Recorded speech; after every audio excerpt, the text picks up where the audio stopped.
Hello and welcome to the second session of 48 and 48's Impact Lab, where we will be talking about Facebook and Instagram in some detail. My name is Stephanie Proft. I am Everywhere's account and content strategist.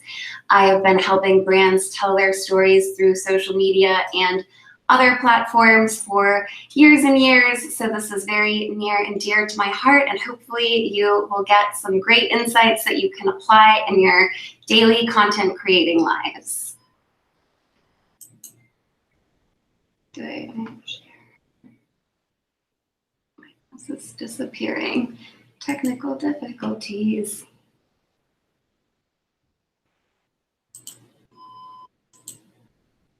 All right. Here we are. So Facebook and Instagram are essentially social media's power couple. What's happening? 1 moment. Having a quick technical glitch. What's life without some technological issues? Of course. All right. Let's try this again. Okay. From the top.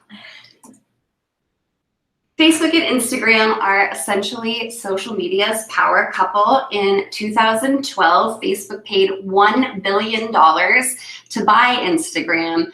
At the time, the app had 30 million users, and now it has 600 million users. So that $1 billion actually turned out to be a pretty good deal. And while other platforms are definitely important and useful, I would say that these are kind of the primary key players for a lot of people's social media usage, and therefore they're extremely valuable to brands and organizations. So roughly 68% of American adults use Facebook. That being said, they are roughly the most widely used social network, and though the growth has slowed in recent years, they still boast 1.4 billion users around the world. So if they're not on Facebook, then they might not be on social media. So something to keep in mind when it comes to sharing information on the platform is that you want to think about it in terms of what your audience wants to see. There's been some shifts with Facebook, especially lately because of the Cambridge Analytica scandal that you may or may not have heard about. But now it's kind of shifting to be more about friends and family like it was when it started. So keeping that in mind, as you create content for your channels, you want to make sure that you're catering to your audience in a very human sort of way. So even if your brand is fairly conservative or you're pretty formal, your Facebook messaging should still be conversational. Nobody really likes to feel like they're being marketed to, so it's important to really share things that are of value, that make sense, that come across as key information that they want, but it's not just about you. So you want to make sure that it's visual, that it's shareable, and that it is relevant to your audience. So we'll get a little bit more into metrics of performance when it comes to content, but ultimately something to keep in mind is, why should my audience care about this content? And if you can't come up with a reason that they should, then it's probably not worth sharing, or you should restructure your message to make it more pertinent to your particular audience. One thing that I forgot to mention is that you are welcome to ask questions throughout this presentation. In the right-hand corner of the screen, there's a chat function, and that is how you can ask your burning questions. All right, so I feel like the best way to learn is through example. So here are 2 different types of Facebook content that do a really great job. So on the left, this post by Chris180 does a great job of showcasing facts that are important to the brand and the organization, but kind of balancing that with a personal story. So you have the lead-in statistic, and then they bring it back to a person that has actually been benefited by the program. So because we're focusing on that friends and family angle, even though your audience might not be friends and family, it's just really important to make it personal. You want to explain to people why they should care. And I think that, you know, this young woman who got her high school degree and has a son to take care of, I think that that is a great way to show people why they should care about what they're doing. So then on the right, we have an example of some video content from the Georgia Ballet.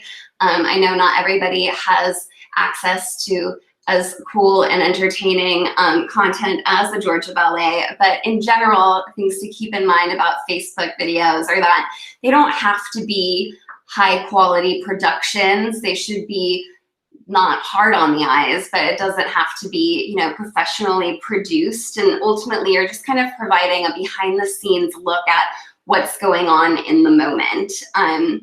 By showing your audience kind of what goes into the final outcome, whether that's an event or some sort of program that you're launching, just helps them feel invested and really get to know you as an organization, as opposed to just, you know, pushing out messaging about what you're accomplishing. It really highlights the work behind the organization.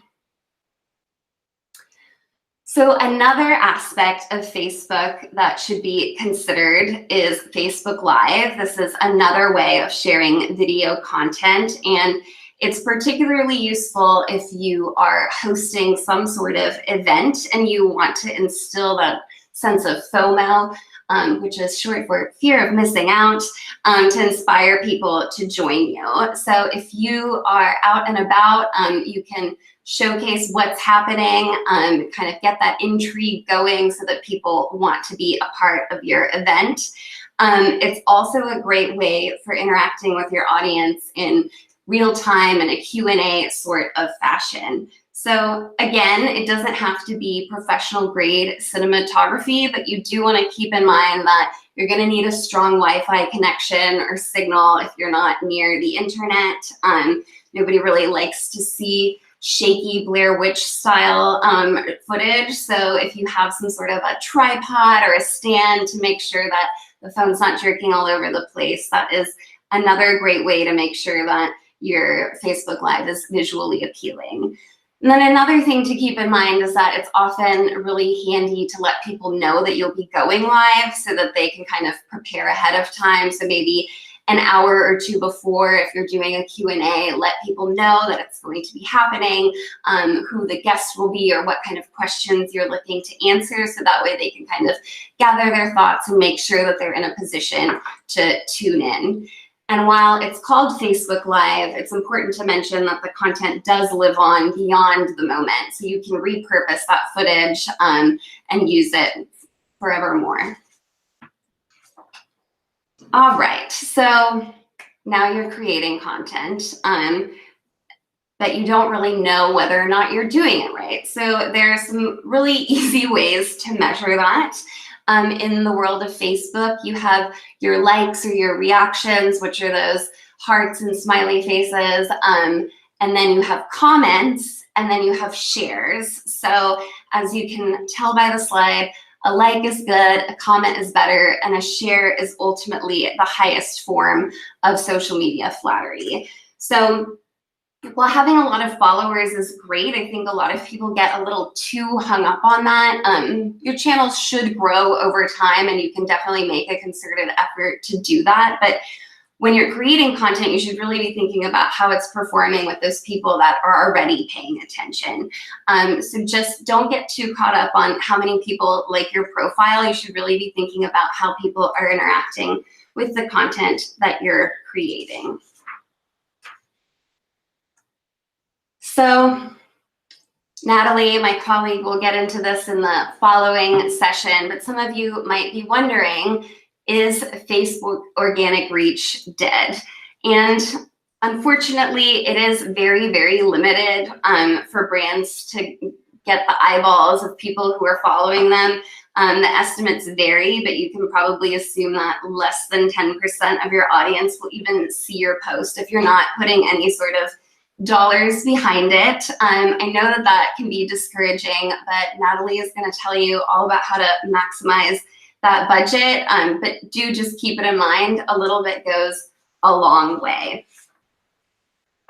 So you might be asking yourself, why is it that people can't see my posts? Well, there's this thing called the Facebook algorithm, and it is constantly changing and evolving. And so there's definitely a lot more to it than what's pictured on this image. But essentially what we do know is that your feed's visibility is definitely impacted by people's interest in the page and then how well the content is performing. So the more engagement a post gets, the more people will see it. So that being said, I feel like there's absolutely no shame in asking your fellow coworkers to like your Facebook post on your brand page to kind of get the ball rolling, to make it seem like people are interested in this content, because they totally are. And that way you'll get a little bit more reach without necessarily putting the money behind it. But like I mentioned, there's a lot of different factors that contribute to how visible your post is. So do some experimenting. You might find that video does better, or things like asking questions are really important. So just experiment and see how it goes.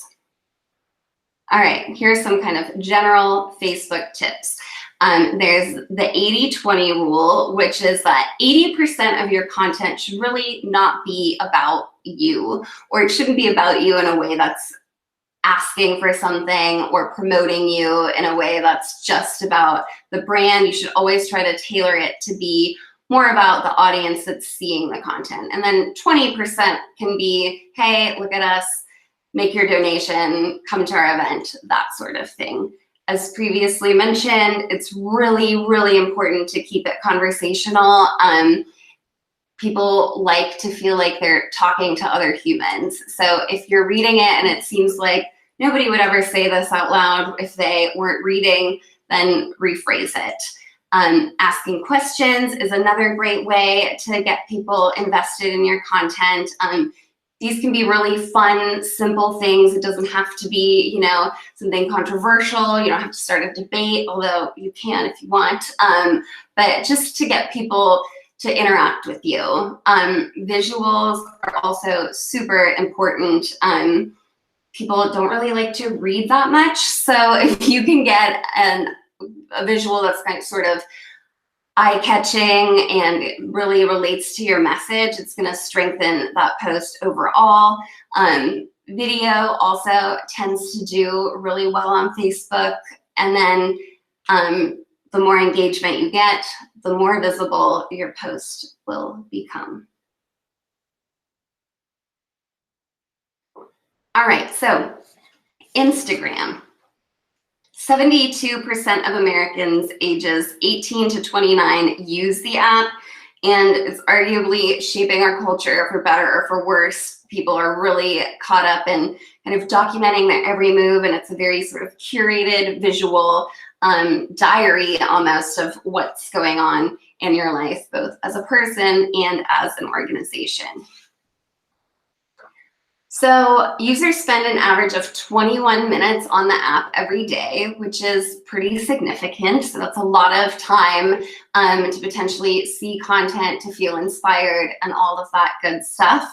90% of Instagram users are under the age of 35. So if that is a demographic that you're after, you should absolutely be on Instagram. And Instagram tends to get more engagement per post than other platforms. Not sure if that's because of the algorithm or just because pictures are more compelling to people than verbiage, but it definitely is a place that we tend to see more interaction from users. All right, so again, I have two examples of some content. The first is from the High Museum of Art here in Atlanta. And there's a few things about it that are really excellent. So one is that they're repurposing user-generated content. So this person does not work for the High Museum, but they took a photo, they posted it, and they tagged them. And so they shared it on their own channel. So if this is something that you can inspire your audience to do, you absolutely should. It just kind of helps to showcase the brand in a more personal sort of way. And then they clearly have set up this display because they knew people would want to take pictures in front of it. So if you're having some sort of event, give people a reason to post, whether that's having props or just a step and repeat that they can pose in front of. But you really want to incentivize people to share publicly, especially on Instagram. And a great way to do that is to have some sort of compelling backdrop or fun thing that they can show in their photographs. So then on the right, we have a post from the Humane Society. Again, not everybody has cute puppies that they can use for their content, but do think about those things that tend to make people react, that kind of tugs at the heartstrings. Because anytime that you can make an emotional connection with an image, people are going to buy into that. So another thing that I really like about this particular post is that they're asking for money, but they're doing it in a really tasteful way. It doesn't come across as, spammy or too aggressive. They're showing you a puppy that would be benefited by the donation. And so I know that fundraising is a major component for nonprofits. So you can definitely use social media to feed into that, but just do it in a way that ties back to the end result so that it doesn't feel like you're just asking people for money. So while Instagram is definitely very visual, it doesn't mean that you can't use words. So there's one example here from the Special Olympics. We see the athlete Dana here, and she also has this great quote. It's very short. It stands out from the rest of the image. And so if you are going to use quotes, definitely make sure that they're bite-sized, because people don't like to read, as previously mentioned. People have very short attention spans. So again, just the faster you can get to the point, the better. And then on the right is a quote from Oprah Magazine, who is not a nonprofit, but who doesn't love Oprah? And so she has this great quote by Jordan Peele. It's very stylized. It's a simple image. And you might be thinking to yourself, well, I don't have a designer on staff. How do I do this? The fact is there are tons of templates online that you can use typically for free. Canva.com is a really great resource for that. They have different sized options, and you can really go in and just pick what you need and then customize it to your needs. So if you, for example, have done some sort of stakeholder report, or again, you're at an event and you want to collect quotes from people that have been impacted by your organization or your programs, you can take those bite-sized nuggets and stylize them with a template and put them out on Instagram for the world to see. All right, so Instagram stories entered our lives about 2 years ago, and they have been hugely successful for Instagram. If you want some social media gossip, Facebook did try to buy Snapchat, and Snapchat said no. And so Instagram is essentially Facebook's way of introducing Snapchat on one of their platforms. The thing about Instagram stories is that they're great for in-the-moment coverage. They typically last only 24 hours unless you put them on your highlight reel where they can kind of live on. But typically very good for in-the-moment, timely coverage. It's a great way to, again, provide that kind of candid, behind-the-scenes perspective. If you're doing an event, they're really handy because you can, again, entice people to come out and see what the fuss is about. But it's very personal. You can get creative with the styling. There's all these different tools and filters. And so definitely something to consider. it just provides another touch point for your audience, and it's another way of sharing in the moment content. So some basic tips for Instagram is that you want to really show your personality. As I mentioned, it's really great for behind the scenes sort of footage, but also just day-to-day things that you're doing. And it's also important to make it look nice. So people will scroll through your feed, and ideally there should be some element of consistency, whether that's, you know, just using the same filter on all of the photos. But you want to make sure that things are good looking. Attractive photos do tend to get better engagement. So just keep that in mind. Instagram stories are great for in the moment content. And then now you can preserve that content in your highlights. So if you did like a weekly series, you could continue to update that as it grows. And then another great thing about Instagram is that you can use hashtags to kind of boost the visibility of your post and get it in front of more eyeballs. So since we're on the topic of hashtags, here are some things that you need to know. Typically, clever hashtags tend to do better if you're coming up with a hashtag of your own. It should be memorable and easy to spell. You cannot add punctuation marks. It breaks the hashtag, so just don't do that.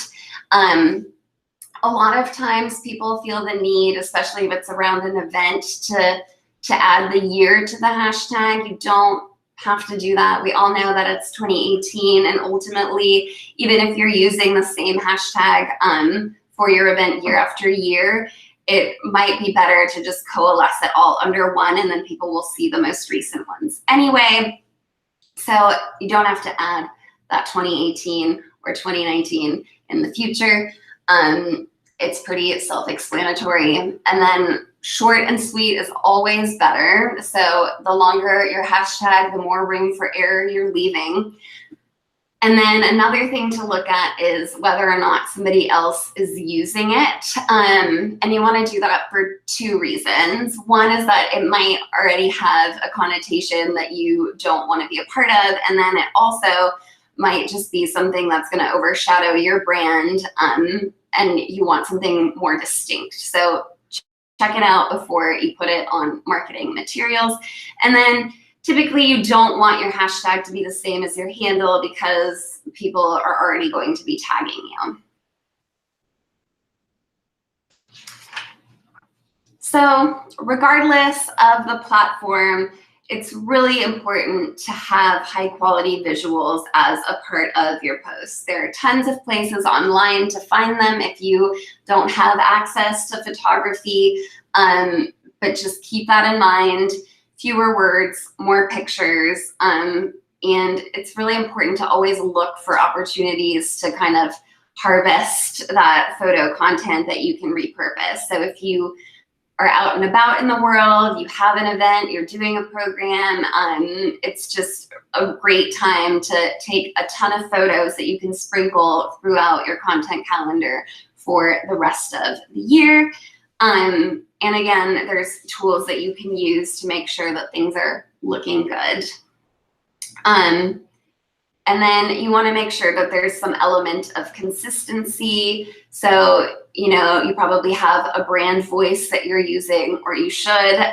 So you want to make sure that your visuals kind of have that same consistency and similarity so that it doesn't look like they're just kind of coming from all over the place. You want it to be in line with your overall brand. So the other thing about social media is that it can be really tempting to kind of plot out your content, schedule it out for weeks in advance in one fell swoop, but you really do want to make sure that things are timely. And so if there's breaking news that's happening out in this world that's relevant to your organization, you want to go ahead and share it, even if your organization is not directly associated with it. So for example, if you were lobbying for children's education, if anything happens in the education landscape, you definitely want to share that because it pertains to you. If there's some sort of a national tragedy and you have social media content scheduled, definitely want to take a look at what those posts entail and then decide if it's appropriate or not for them to go out, but just something to be mindful of. And so really, social media is happening in real time. There's definitely an element of planning that should be a part of your social media content, but if something is happening in the current world and people are talking about it online, don't be afraid to jump in. It's a great way to let people know that you have a point of view and to get them to interact with your brand and content. And then lastly, don't go it alone. I know that often we're kind of strapped for resources and time. So even if you're a one-person content creation machine, it's really important to have somebody else look over your content. I'm not necessarily referring to a professional editor, but sometimes when you're creating the content, you get kind of blind to the mistakes that other people wouldn't. And so just having an outsider read it is going to help you both avoid embarrassing typos, but it can also help you not use lingo that other people might not be familiar with. And it just kind of prevents ambiguity. It makes sure that your message will resonate with the rest of the world. All right, final tips and tricks. So Canva, I cannot speak highly of enough. It's really great for designing visuals. It's free and it's very essential to kind of making sure that things look consistent and that they're jazzy and that people will pay attention. So keep that in mind. You can use scheduling tools like Hootsuite or Sprout Social to make sure that content is going out consistently without having to think about it every single day. Don't be afraid to experiment. You're gonna find that different types of content resonates differently with your audience. And so don't be afraid to put it out there. If it doesn't work, worst case scenario, people just don't see it. But then if you do find kind of that secret sauce that works for your brand, you can replicate that over and over. Another thing to keep in mind is that it's better to excel at one platform than doing a subpar job at 3. So if you have limited bandwidth, it might be better to just pick 1 or 2 platforms and really make the most of those, as opposed to just kind of putting out content on all 3 without putting a lot of thought behind it.